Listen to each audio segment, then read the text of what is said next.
Now, WION's correspondent, Ali Barat, is joining us live from London. Good afternoon to you, Ali. What is the significance of this coalition?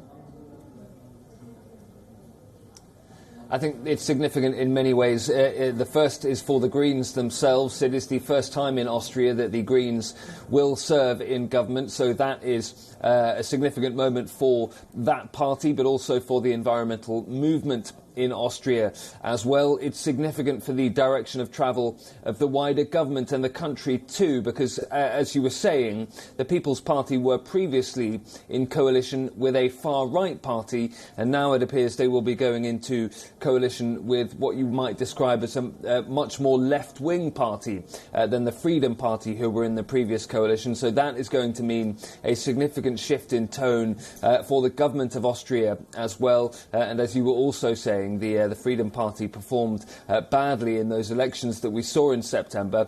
So certainly a major shake-up for the political scene in Austria. In terms of what it actually means when it comes to things like policy, we're still waiting for a lot of the detail that's been agreed between these two parties in terms of how the government is going to be run. But we do expect that of the 15 ministries in Austria, that the Greens will take 4 of them.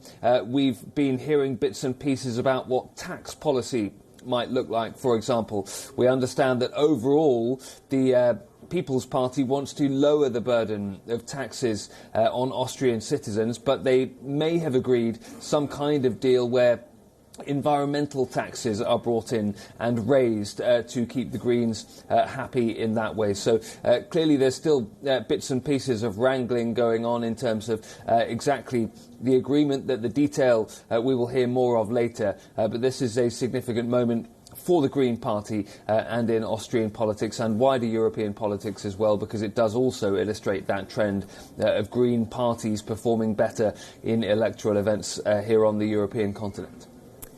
And considering the scandal with Heinz-Christian Strache offering the favours to the alleged Russian investor, now Kurz breaking his coalition with him, what does this do for Kurz's credibility? Well, I think in many ways he's bolstered, because clearly he was not at fault for the breakup of the previous coalition government. I think the electorate blamed the Freedom Party for that, and we saw that in those election results. The People's Party of Sebastian Kurz performed better in those elections in September than they had in the previous round of elections, and now he has been able to form this new coalition. And certainly for many moderate voters in Austria who may have backed Sebastian Kurz or not, many of those moderate voters were worried about the coalition that he had formed with the far-right Freedom Party. Many of those voters may be more pleased with the idea of Sebastian Kurz entering into a coalition with the Greens than they had been in terms of the previous coalition. So I think Sebastian Kurz will be viewed as a stronger chancellor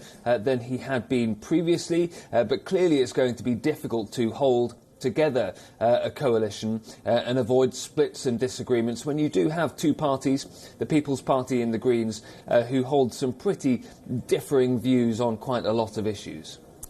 Ali, thank you for that report. That is WION's correspondent coming to us live from London, Ali Barrett, for the latest on Austrian politics. Now we are moving on.